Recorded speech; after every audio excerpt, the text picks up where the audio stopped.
अच्छा जी, कंप्यूटर की हमारी सीरीज स्टार्ट है और इसका थर्ड लेक्चर है, ठीक है, जिसमें हम जनरल एमसीक्यूज कवर कर रहे हैं। अमूमन ऐसा होता है, जो पहले कई बैचेस, कुछ बैचेस ऐसे होते हैं जिनको मैं जस्ट असाइन कर देता हूँ कि आप इनको कर लें। लेकिन फिर भी मैं जब ये करवाता हूँ तो कोशिश यही होती है कि इनको आप बेहतर से हम बेहतरीन करें, कुछ न कुछ। अब जिस तरह आपको मैंने जो नोट्स शेयर किए हैं 2019 से लेकर 2024 तक के, उसमें कंप्यूटर से रिलेटेड एमसीक्यूज इंक्लूडेड हैं। और आप पीपीएससी की बात अगर करें, सिर्फ पीपीएससी की भी बात करें, तो आप उसमें मोस्टली 90% एमसीक्यूज यहीं से आएंगे। क्योंकि जनरल कॉन्सेप्ट्स, जो बेसिक कॉन्सेप्ट्स हैं, वो यही हैं। हमने इस डाटा को सिर्फ कंपाइल नहीं किया बल्कि एक्सटेंड भी किया है। एक एक चीज को हम समझते जा रहे हैं जो पास्ट पेपर में आई है वो क्या है एमसीक्यूज। अब बोल तो ये है जो इम्पोर्टेंट बात। दूसरी उसको हम ये समझते हैं कि इससे रिलेटेड और क्या पूछा जा सकता है। जब आप एमएस ऑफिस करोगे तब भी आप देखना, और इसी तरह जब प्रोग्रामिंग हम करेंगे, थोड़ा थोड़ा सा उसका बिल्कुल हम बिल्कुल थोड़ा काम किया करेंगे, लेकिन आपको कॉन्सेप्ट्स क्लियर होंगे कि भाई प्रोग्रामिंग क्या चीज़ है। तो इसी तरह जो जनरल हैं इनको भी आप अच्छे से नोट डाउन करें, रजिस्टर बनाएं, अपना अच्छा मेंटेन करें। चाहे थोड़ा सा एक्सटेंड हो जाए सेशन, लेकिन बेहतरीन होना चाहिए। कल भी मेरे पास एक स्टूडेंट की कॉल आती है, ठीक है, वो अवेलेबल नहीं होंगे उनकी। वो कह रहे थे कि मैं 10 बजे तक फ्री होता हूँ। तो मेरी तैयारी है नहीं। आप मुझे बताएं कि 1 डेढ़ महीने के बाद में भी पेपर हो जाता है जिस पर मैंने अप्लाई किया है, तो क्या तरीकाकार है। मैंने कहा कि तैयारी का कोई शॉर्टकट नहीं है, याद रखें आप सब भी। तैयारी का कोई शॉर्टकट नहीं है। डिस्क्रिप्टिव पेपर्स के फिर भी कोई ना कोई शॉर्टकट होंगे। अगर आप मुझे कहें कि सर हमने 3 महीने में पीएमएस की तैयारी करनी है, तो उसका कोई शॉर्टकट हो सकता है कि आप कोई सब्जेक्ट उठाएं, देखें पास पेपर में ज्यादा रिपीट कौन से हो रहे हैं, आप वो कर लें 10 12 क्वेश्चन।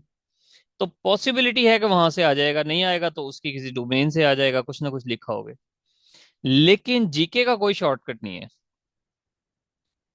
ठीक है, आप किसी एक पोर्शन को छोड़ दो, वहां से क्वेश्चन आ जाए, तो फिर तो फायदा ही ना हुआ ना उस तैयारी का। तो इसका कोई शॉर्टकट नहीं है। इन डेप्थ करें, हर चीज करें, थोड़ी थोड़ी सी करें, अच्छी तरह से करें। कीबोर्ड से स्टार्ट करते हैं जी। कीबोर्ड के बारे में कई क्वेश्चन आते हैं। इनके हम सबसे पहले थोड़ी जो कीज हैं इंपॉर्टेंट हैं उनको हम देख लेते हैं। ऊपर से स्टार्ट करते हैं। सबसे पहली बात, ये जो टॉप रो है इसको कहते हैं, यहाँ से लेकर यहाँ तक, ये F1 F12 तक यहाँ पर। अच्छा, कीबोर्ड कई किस्म के होंगे, हमने सारा नहीं देखना कि डिफरेंट टाइप्स के कीबोर्ड होते हैं। तो जो थोड़ा थोड़ा सा हम इसका आइडिया ले लेते हैं, क्योंकि यहाँ से क्वेश्चंस भी आए हैं। अभी आप पास पेपर के क्वेश्चंस भी देखना कि कौन कौन से हैं। एस्केप की होता है। एस्केप की, ये वाला, ESC। अब आप इसको यहाँ से ये भी ध्यान में रखें कि कीबोर्ड की जो पहली की है वो एस्केप की है। ठीक है, लेफ्ट कॉर्नर पर जो फर्स्ट की है वो एस्केप की है। उसके बाद फंक्शन कीज आ जाती हैं, और फंक्शन की कहाँ से स्टार्ट हो रही हैं? F1 से लेकर F12 तक। इन सब के एक कोई ना कोई फंक्शंस हैं, इन सब के कोई ना कोई फंक्शंस भी हैं, वो भी देखेंगे। उसके बाद, और ये न्यूमेरिक की हैं, ये भी पूछा गया है सवाल, ये न्यूमेरिक की हैं 1 to 9। ठीक है, एक रो ऊपर भी होती है। अच्छा, फिर इस ऊपर वाली रो, ध्यान से समझिएगा, ये बात भी इंपॉर्टेंट है। ऊपर वाली जो रो है इसमें नंबर्स के साथ करेक्टर्स भी हैं। ठीक है, जिस तरह ये 2 के साथ देखें क्या है, आल्ट है, जो हम ईमेल में लगाते हैं, वो गोल घुमा के जो ए लिखते हैं। ठीक है, आल्ट है। 3 पे हैश टैग है। ठीक है, 5 पे परसेंटेज है, ये क्वेश्चन पूछा हुआ है। ये 5 पे है, शिफ्ट दबा के अगर आप ये F5, ये शिफ्ट शिफ्ट के साथ ये 5 प्रेस करोगे तो हैश टैग, ये परसेंटेज आ जाएगी। ठीक है, उसके बाद 8 पे स्टार है, 9 एंड 0 पे ब्रैकेट है, 9 एंड 0 पे ब्रैकेट है। ये चीज भी करने वाली है, देखने वाली है। अच्छा, फिर टैब की। टैब की का एक अलग से ये फंक्शन होता है एमएस वर्ड में। ठीक है, आप जिस तरह ये बड़ी जो की है इसको कहते हैं स्पेस बार, ये सबसे बड़ी की है स्पेस बार। तो एमएस वर्ड में ये स्पेस बार प्रेस करते हैं तो थोड़े थोड़े फासले से कर्सर आगे जाता है। टैब की प्रेस करते हो तो एक जंप लगा के आगे चला जाता है। टैब की का ये फंक्शन होता है। और भी कई फंक्शन होते हैं, अब जो यूज करते हैं आप लोग उनको पता होगा। ठीक है, कैप्स लॉक है, कैप्स लॉक की, यानी कि इसका क्या फंक्शन होता है कैप्स लॉक की का, कि आपने अल्फाबेट को स्मॉल करना है या कैपिटल करना है। ठीक है, कैपिटल स्मॉल अल्फाबेट हो जाते हैं कैप्स लॉक से, जो कैप्स लॉक की है। ठीक है, आप एक मरतबा प्रेस करोगे तो ये कैपिटल हो जाएंगे, दूसरी मरतबा प्रेस करोगे तो ये स्मॉलर लिखे जाएंगे। इसी तरह यहाँ पे कुछ कीज हैं, इस दरमियान में अल्फाबेट कीज हैं, अल्फाबेट कीज। फिर ये शिफ्ट की भी है, शिफ्ट की। और भी कुछ कीज हैं वो हम नेक्स्ट देखते हैं। डिलीट की है, एंटर की है इसमें, कंट्रोल की है, आल्ट, कंट्रोल और शिफ्ट यहाँ पर है। आल्ट, कंट्रोल और शिफ्ट इनके अपने अपने फंक्शंस हैं, इनको मिक्स करके हम कोई शॉर्टकट जनरेट करते हैं। अब फर्स्ट ऑफ ऑल देखते हैं कि क्वेश्चंस आते किस तरह से हैं। ठीक है, which of the following is an input device, एक इनपुट डिवाइस है। ठीक है, अब तो कॉन्सेप्ट क्लियर हो गया होगा ना इनपुट और आउटपुट का।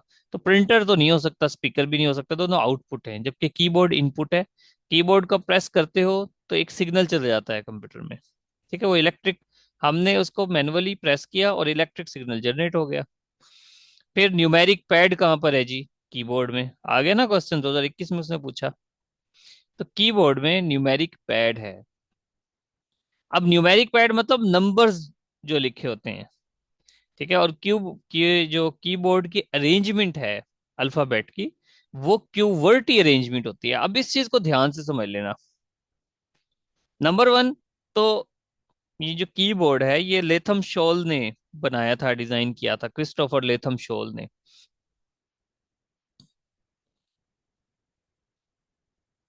1870s में।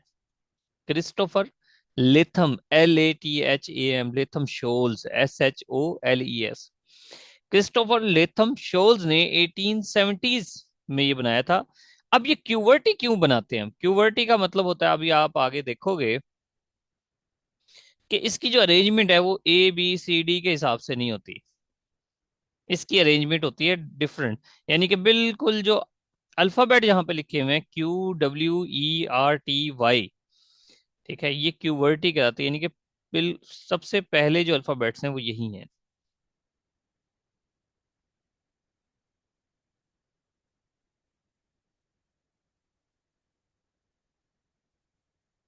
ये सहूलत के लिए है। ठीक है, इसके लिए कोई इतना साइंटिफिक क्वेश्चन नहीं है आपका। ये सहूलत के लिए है, अगर आप राइट हैंड से यूज करना चाहते हो तो राइट हैंड से आप टाइप कर लें। ठीक है, और वो जो 1 2 3 लेफ्ट पे आ जाते हैं तो वहां से आप कर लें, डिपेंड करता है, ये सहूलत है। अब इस सहूलत से एक्सटेंड करें बात को। ठीक है, जिस तरह ये क्यूवर्टी है, इस क्यूवर्टी को ध्यान से समझिएगा, आप में से जो लोग कंप्यूटर के स्पेशली कभी देने जाएंगे, कभी सवाल हो सकता है कि क्यूवर्टी अरेंजमेंट होती क्यों है। कभी PPSC वाला भी पूछ सकता है कि इसको सिंपल आपने ABCD क्यों नहीं कर दिया। उसकी रीजन है कि पहले जमाने में ये जो आज के हमारे बड़े सॉफ्ट से कीबोर्ड आते हैं, इससे पहले टाइपराइटर हुआ करते थे। तो वो टाइपराइटर लोहे के होते थे, उसको जब प्रेस करते थे ना तो की एक जोर के एक आर्म्स होते थे, हैमर भी उनको कहते थे। ठीक है, मैं आपको थोड़ा सा अगर यहाँ पे बना सकता हूँ तो, मैंने कभी बचपन में टाइपराइटर देखा था।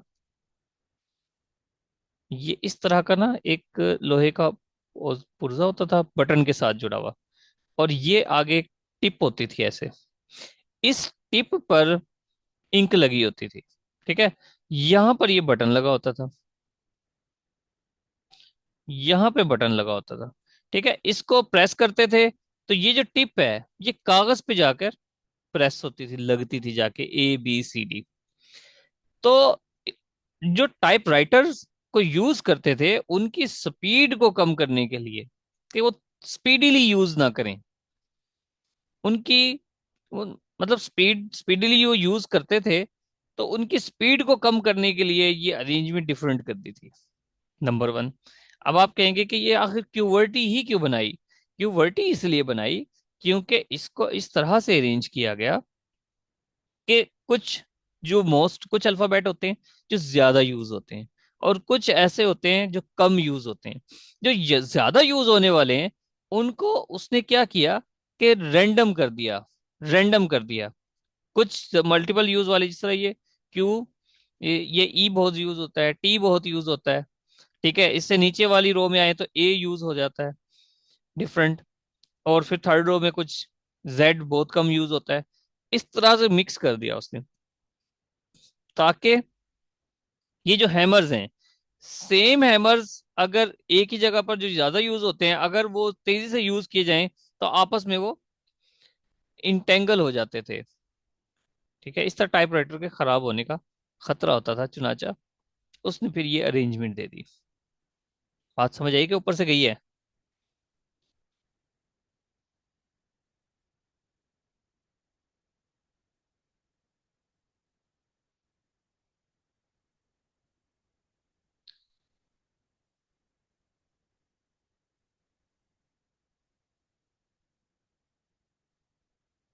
चलिए, गुड हो गया। अच्छा, नेक्स्ट देखते हैं। ये देखें, ये होते थे, आप इसमें गौर करो ना, आपको अगर ये पिक्चर सही तरह नजर आ रही है, यहाँ पर आपको ये बिल्कुल तारे नजर आ रही होंगी, ये टाइपराइटर है। ये आपको तारे नजर आ रही होंगी यहाँ पर, ये भी हैं तारे। असल ये हैं, ये बटनों के साथ देखें, तारे नजर आ रही हैं आपको, ये वाली। तो ये तारे फंस जाती थी आपस में, इनको हैमर्स भी कहते थे, और भी कोई नाम होगा। तो जब यहाँ, अब ये सेम, अगर ये दोनों अल्फाबेट सेम ऐसे हैं जो एक साथ यूज किए जाएंगे, तो आपस में इनके खराब होने का खदशा ज्यादा होता था। तो कोई मल्टीपल यूज वाला एक तरफ कर दिया, कोई और। इस तरह अगर हम यहाँ पे बात करें, इसको देख लेते हैं, हमें कुछ क्लियर नजर आ रही है। अब ये पहली रो में देखें, ई, ये ई अल्फाबेट है, ये पीपीएससी में ये क्वेश्चन भी पूछा गया। सबसे ज्यादा यूज होने वाला अल्फाबेट ई है, 12, तकरीबन मोर 13% है ये। सबसे ज्यादा ई यूज होता है इंग्लिश लैंग्वेज में। ई के बाद ये देखें, एक या गैप डाला, उसके बाद इसने टी लिखा, ये सेकंड मोस्ट इंपॉर्टेंट है, तकरीबन 9% ये यूज होता है। फिर नीचे आ जाएं, यहाँ पर अब ऊपर दो ही है मोस्टली यूज। फिर अल्फाबेट ए, थर्ड नंबर पे ज्यादा इंपॉर्टेंट है। पी क्यू कहाँ पर है? नहीं, क्यू नहीं, ओ, यहाँ है ओ, ये भी मोस्टली यूज है। एन भी ज्यादा यूज होता है, इसको थर्ड पे लगा दिया। तो ये इस तरह से है। ठीक है, अगर लीस्ट की बात करें, कभी ये क्वेश्चन पीपीएससी वाले ना पूछने दोबारा, सबसे कम जो यूज होता है इंग्लिश में, कोई गैस करेगा कौन सा अल्फाबेट होगा जो सबसे कम यूज होता है?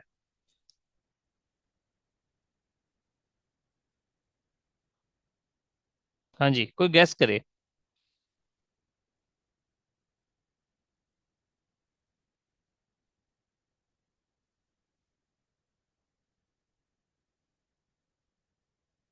एक्स?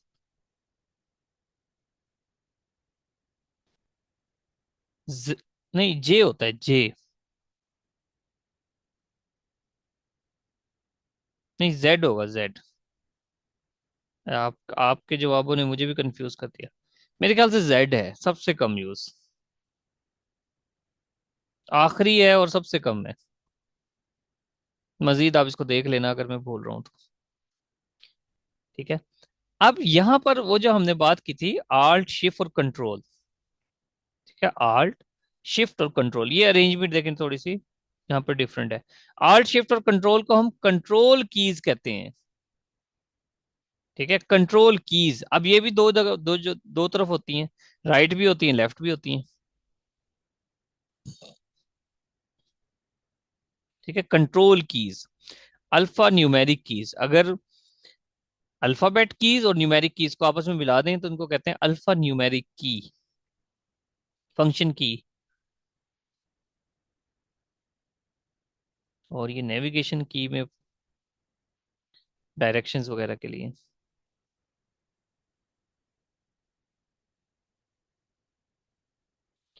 अच्छा चलें जी, शुक्रिया।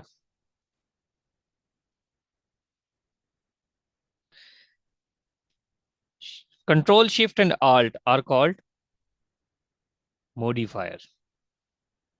ठीक है, इनको मॉडिफायर भी कहते हैं। कंट्रोल शिफ्ट और आल्ट को मॉडिफायर भी कहते हैं पीपीएससी के अकॉर्डिंग। और यहाँ पर क्या है, कंट्रोल कीज भी कहते हैं। कंट्रोल भी कहते हैं और मॉडिफायर भी कहते हैं। ठीक है, मॉडिफायर क्यों कहते हैं? ये डिफरेंट कीज के साथ मिलाकर इनके फंक्शंस डिफरेंट हो जाते हैं, मॉडिफाई कर देते हैं ये। कंट्रोल का अलग, शिफ्ट को अलग और आल्ट का अलग, इसमें मॉडिफायर कहते हैं। वंस अगेन देखें जी इसको। करेक्टर की, अब अल्फा न्यूमेरिक कीज को करेक्टर की भी कहते हैं। ये रेड कौन सा कलर है, मॉडिफायर। कंट्रोल आल्ट और शिफ्ट, इनको मॉडिफायर भी कहते हैं। फिर नेविगेशन की, राइट लेफ्ट अप डाउन, ठीक है, होम एंड, ये सारी नेविगेशन की हैं। न्यूमेरिक पैड है, लॉक की है, फंक्शंस की हैं।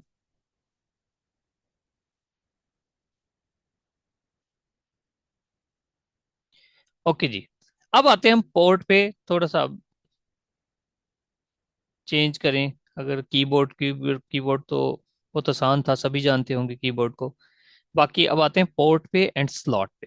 पोर्ट एंड स्लॉट क्या होता है, ध्यान से पहले इसको समझे। The port implies an external connection. Port कहते हैं हम एक्सटर्नल कनेक्शन को, ठीक है, to a peripheral device, whereas slot generally refers to an internal bus connection. आपने कंप्यूटर के बाहर ऐसे ये जगह ही देखी होंगी बनी हुई। ये यहाँ पर आप फॉर एग्जांपल प्रोजेक्टर की वायर लगा सकते हो, या फिर प्रिंटर की वायर लगा सकते हो। इसको जहाँ पे फ्लैश लगाने की जगह होती है, इसको हम कहते हैं port.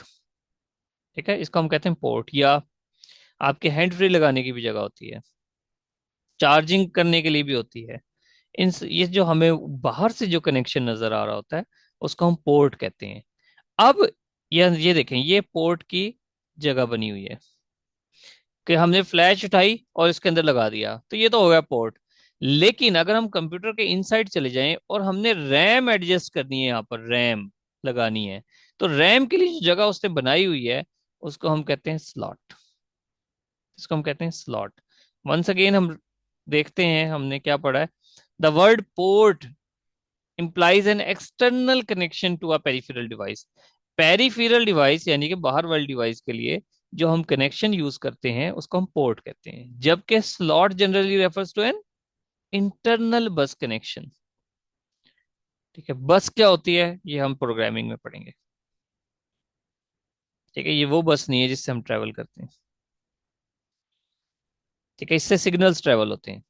Which of the following is not a portable device? Portable device कौन सी नहीं है जी, बताएं, गैस करें।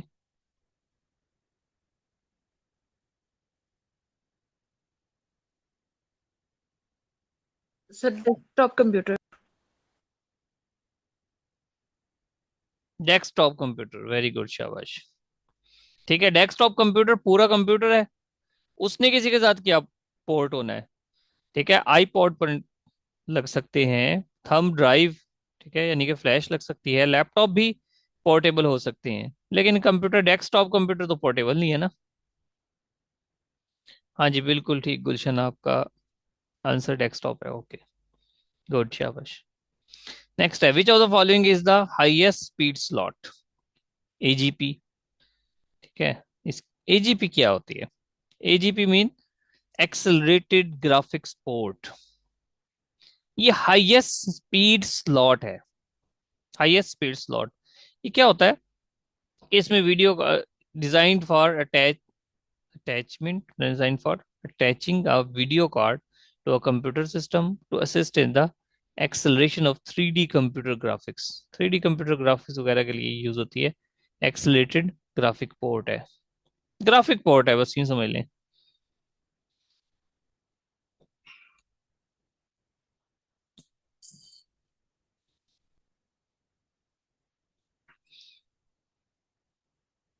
हाँ जी, कह सकते हैं।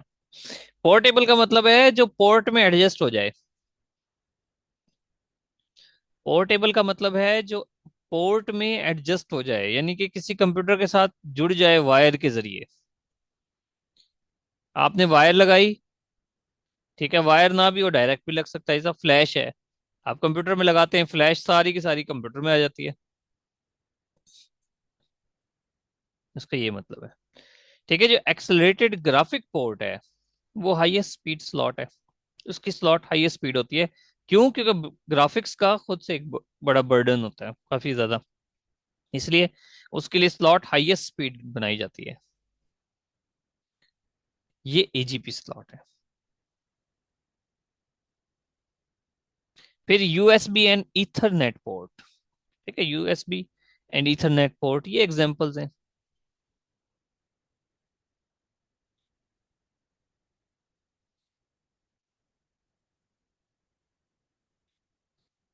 यहाँ पर ईथरनेट पोर्ट लगाई जाती है।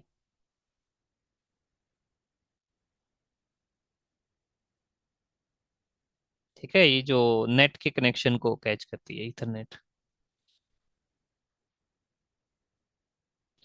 यूएसबी का कोई बताएगा किस चीज की एब्रीविएशन है? यूएसबी। यूनिवर्सल स्टोरेज बस। किसने बताया? हम्म, सब मैंने शर्म मैंने। अशर ने, ओके जी। ठीक है, वेरी गुड, शाबाश। यूनिवर्सल सीरियल बस। अब हम आते हैं जरा कंप्यूटर के inside. Which is included in desktop computer? Desktop computer में क्या चीज इंक्लूड है? सीपीयू भी होता है, हार्ड डिस्क भी होती है, मदरबोर्ड भी होता है, तमाम के तमाम डेस्कटॉप कंप्यूटर का हिस्सा है। ठीक है, जिसमें आप चाहे रैम की बात करें, वो तो लिमिटेड ऑप्शंस हो गए। रैम है, एसएसडी भी लगाई जाती है आजकल, मदरबोर्ड है, सीपीयू है, ये सारे के सारे ये कंप्यूटर के पार्ट हैं। Which part of computer connects with motherboard and give power to different parts? अच्छा, यहाँ पे मदरबोर्ड का ध्यान से देखें। असल जितने भी बच्चे होते हैं, फॉर एग्जांपल, वो माँ से ही होते हैं ना। माँ होगी तो बच्चे होंगे। ठीक है, चाहे वो किसी भी स्पीशी की बात कर लें। तो कंप्यूटर के साथ भी बिल्कुल ऐसा ही है कि ये जितने भी पार्ट्स हैं इसके, तमाम का कनेक्शन इस मदरबोर्ड से होता है। इस तमाम पार्ट्स कंप्यूटर के, चाहे कोई भी पार्ट हो, उनका कनेक्शन इस मदरबोर्ड के साथ होता है।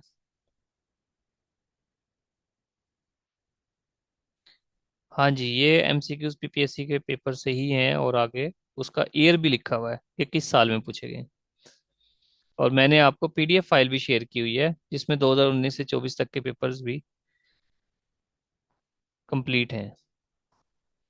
अब इस मदरबोर्ड में तमाम जितने भी पार्ट्स हैं मदरबोर्ड के साथ अटैच होते हैं। तो विच part of computer connects with motherboard? Motherboard के साथ कौन सा पार्ट कंप्यूटर का कनेक्ट होता है? And give power to different parts, जो डिफरेंट पार्ट्स को पावर देता है, तो वो पावर सप्लाई है। पावर सप्लाई मदरबोर्ड से कनेक्ट होकर बाकी पार्ट्स को वो पावर देती है, बिजली प्रोवाइड करती है। ठीक है, यहाँ पर वंस अगेन फिर देखें कि जितने भी ये मदरबोर्ड इसके अंदर यहां से निकाला गया है, इसको जूम किया गया है।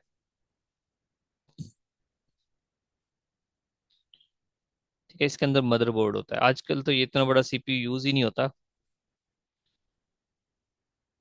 तो ये जो ये यहाँ से देखें, ये पावर सप्लाई है ना, ये इधर जा, ये पावर सप्लाई का कनेक्शन इधर ही होता है, यहाँ पर। तो यहां से एंटर होती है मदरबोर्ड से, तो बाकी हिस्सों में जाती है। Very simple. नेक्स्ट है, which physical part of a computer is responsible for connecting various peripheral and components? हाँ जी, दे आंसर। क्या होगा? Which physical part of a computer, motherboard sir. Motherboard, is responsible for connecting various peripherals? Peripheral कहते हैं इर्द गिर्द, peripheral कहते हैं इर्द गिर्द, यानी कि बाकी devices. Peripheral and components motherboard, motherboard के साथ तमाम कनेक्शंस हुए हुए हैं। All computer peripherals are connected to motherboard. ठीक है, 2023 में भी ये पूछा गया क्वेश्चन। तो एक कॉन्सेप्ट एक है मदरबोर्ड, उसका आपको कॉन्सेप्ट हो गया किस तरह से एक एक चीज अटैच हुई है। आपने अगर अच्छी तैयारी करनी है, ध्यान से समझिएगा, आप में से जो स्टूडेंट्स वेले हैं, जो फ्री हैं, जिनकी अभी डिग्री एंड हुई है, आपने अगर मेहनत करनी है तो अपने हाथ से डायग्राम्स बनाएं। आपको डायग्राम नहीं बनानी आती, मिसाल के तौर पे एक ऐसे कुछ भी बना दें बस। ये यहाँ पर एक बॉक्स बनाया, बॉक्स में आप ऐसे निशान लगा दें, कुछ भी। अगर आपने बनाना है जी, मदरबोर्ड का कॉन्सेप्ट है, ऐसे निशान बनाए। यहाँ पर आप लिख दें जी पावर सप्लाई। पावर सप्लाई यहाँ से अटैच हुई हुई है, थोड़ा सा इसको नजदीक कर दें तो पावर सप्लाई बन जाएगी इससे। तो यहाँ पर लिख दें पावर सप्लाई अटैच है। कुछ भी बनाए, डायग्राम बनानी है आपने अपने नोट्स में, जब आप नोट्स बना रहे हो तो डायग्राम बनाए। एक मरतबा अगर आपने इस तरह अपने हाथ से बना ली, ज्यादा फैंसी भी ना हो कि आप परफेक्ट बनाना शुरू कर दें, नहीं, ज्यादा आपको अच्छी डायग्राम बनाने की जरूरत नहीं है। अपनी आसानी के लिए बनाएं, जब आपने इस पे मेहनत की होगी। अव्वल तो मेहनत करने के दौरान ही आपको तैयार हो जानी है चीजें। ठीक है, और इन फ्यूचर जब आप उसको रिवाइज करोगे, उसको रिपीट करोगे, तो आपको एक अलग खुशी होगी, देखना मैंने कितनी मेहनत की हुई है। आप अपनी रिवीजन से कभी बोर नहीं होंगे। ठीक है, आप अपनी रिवीजन से कभी बोर नहीं होंगे। ठीक हो गया जी। तो इस तरह से आपने मेहनत करनी है। और हर टॉपिक के बाद थोड़ी थोड़ी स्पेसिस दें। जब आपके लेक्चर्स एंड हो जाएं, जब आप उनको रिवाइज करो, फिर से कहीं और से डाटा इकट्ठा करो, मदरबोर्ड के बारे में क्वेश्चंस निकालो। और क्या पूछा जा सकता है, दो तीन क्वेश्चन भी ऐड कर दें उसमें, इतना ज्यादा भी ना करें। चीजों को प्रिसाइज भी करें और एक्सप्लेन भी साथ के साथ आपने देखना है। जितने भी पास पेपर के क्वेश्चंस हैं, आप पर करना फर्ज है। लेकिन जितने भी कॉम्पिटेटिव स्टूडेंट्स हैं, सबने पास पेपर के क्वेश्चंस किए होते हैं। तो मेरिट कहाँ पे बनेगा? जब उनकी एडिशन की होगी, नंबर वन, उनको अच्छी तरह से समझा हुआ होगा, नंबर टू, और नंबर थ्री, उनको एक्सटेंड किया होगा, उनकी डिटेल्स निकाली होंगी, उनको बढ़ाया होगा अपने डेटा को। रैम कहाँ पर होती है? मदरबोर्ड में लगी होती है। ठीक है, मदरबोर्ड में रैम लगी होती है, यहाँ पर देखें। ये यूएसबी पोर्ट। ठीक है, ये ऐसा बना होता है ना, यहाँ पे यूएसबी लगाते हैं।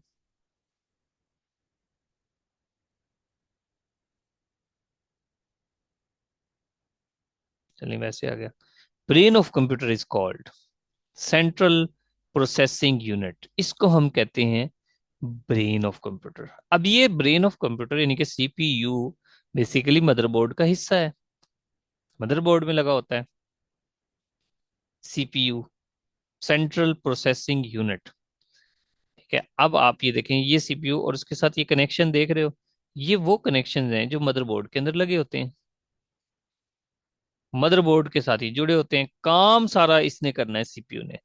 मदरबोर्ड वो बॉडी है, उस बॉडी का दिमाग है सीपीयू, और बाकी भी इसके सारे जो बॉडी का हिस्सा है। तो ये सीपीयू है अंदर, सेंट्रल प्रोसेसिंग यूनिट। अब प्रोसेसर, इसको प्रोसेसर भी कहते हैं, सिंपल। 2022 में भी क्वेश्चन पूछा गया। वो जो सीपीयू है उसको हम प्रोसेसर भी कहते हैं। प्रोसेसर, माइक्रो प्रोसेसर, डिफरेंट आगे। बेसिकली क्या होता है, इसके अंदर चिप्स होती हैं। ठीक है, जो प्रोसेसर बना होता है, ये चिप्स का बना होता है, जिसको सिलिकॉन चिप्स भी कहते हैं। ये डिफरेंट फंक्शंस करता है। ठीक है, डिफरेंट फंक्शंस होते हैं इसके। तमाम फंक्शंस इसने करने होते हैं कंप्यूटर में, जो भी फंक्शनिंग हो रही है, प्रोग्रामिंग हो रही है, जो भी काम हो रहा है। कंप्यूटर आप ओपन करते हो, सीपीयू ओपन करवाता है, बंद करते हो सीपीयू बंद करता है।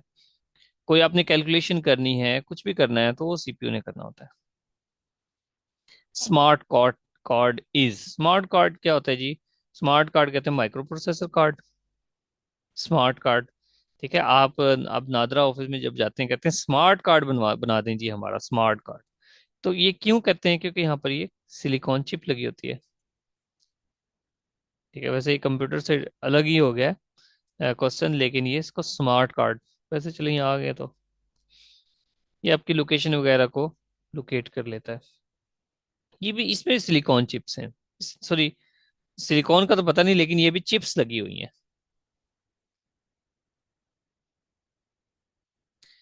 Which of the following execute instructions, हाँ जी क्या आंसर होगा इसका? कौन इंस्ट्रक्शंस एग्जीक्यूट करता है? इंस्ट्रक्शन, इंस्ट्रक्शंस कहते हैं कि आपने कीबोर्ड पे एक की प्रेस की या माउस का बटन प्रेस किया, उसको कहते हैं इंस्ट्रक्शन। एग्जीक्यूट करते हैं अमल दरामद करने को। ठीक है, which of the following execute instruction? CPU, CPU instructions execute करता है।